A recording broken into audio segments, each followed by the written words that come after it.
This is The Business Today. I'm Vic Fernandez. The German-manufactured luxury vehicle Mercedes-Benz is still popular with Barbadian drivers. According to sales executive of Mercedes at Simpson Motors, Ian Daniel, the company continues to record favorable sales. He tells Barbados Today 2013 and 2014 were perhaps the best 2 years for sales for both Mercedes-Benz and Simpson Motors, and for the first half of this year, sales have been very good. Mr. Daniel attributes this strong performance to the range of vehicles on offer as well as the cost. The vehicle starts from $160,000 and up.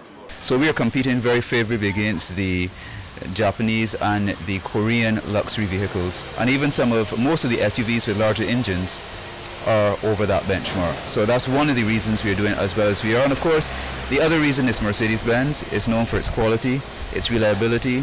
Fuel economy now is always very, very important for the we're ticking all the aces. Actually, and the safety, of course. Actually, from a worldwide perspective, this year has been the most successful year ever for Mercedes-Benz in the history of the brand. So the successes we are seeing from a local perspective are being echoed throughout the world. Internationally, Mercedes-Benz is seeing its stellar sales here in every division of the brand.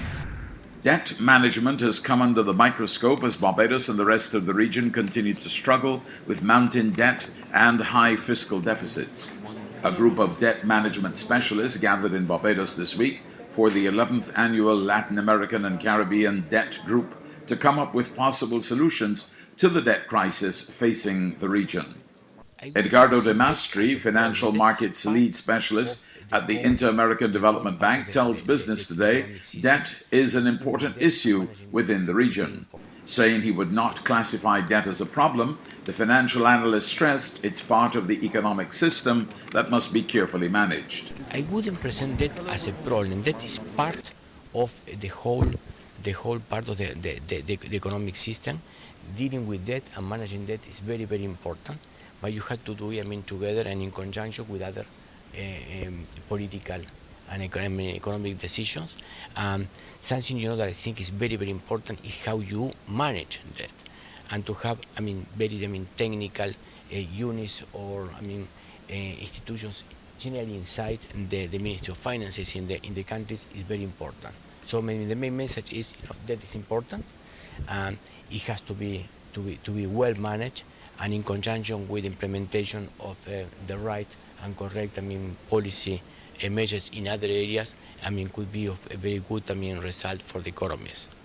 During the three-day conference, which began on Wednesday, officials discussed a range of issues, including country risk and debt management, challenges on debt reporting and transparency, and fiscal and financial risk management in public-private sector partnerships. At the opening of the conference, Minister of Finance Chris Sinclair called on rich countries to help struggling and highly indebted Caribbean states to manage their debt. He said it was not sufficient for the international community to speak almost despairingly about the negative debt matrices of the region or send missions of technocrats and academics to study the region's situation. That is not what the Caribbean needs. What we need is for the hemispheric and global community to act in a way demonstrative of their exclaimed but yet realized or unrealized desire to help the region's countries deal with the elephant in the room. Don't just throw the zookeeper to the wolves of the international financial capital system such as the IMF for yet another version of the visionless and impractical adjustment programs. Rather, grant us no less a favor than that which was given to the hippie countries during the 1990s.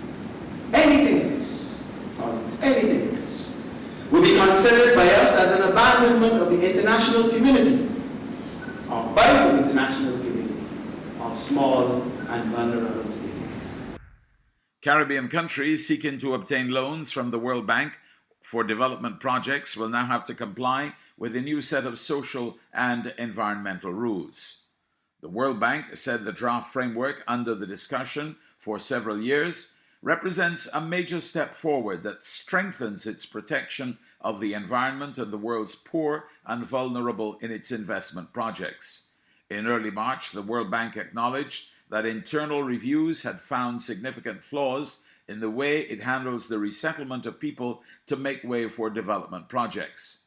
Under the proposed framework, the World Bank will demand that borrowing countries extend labor rights, including, for the first time, the rights to collective bargaining and freedom association. According to the new rules, indigenous people affected by projects will have to give their consent before the project can proceed. Now for today's financial tip. A good way to avoid serious financial problems, whether in your business or personally, is to identify and resolve them early. When an issue arises that impacts your cash flow, be proactive. Talk to your banker early and often. That's been the Business Today. Join us again next Tuesday. Until then, you can get more business and news by logging on to www.barbadostoday.bb, subscribing to our e-paper, and liking us on Facebook. I'm Vic Fernandez.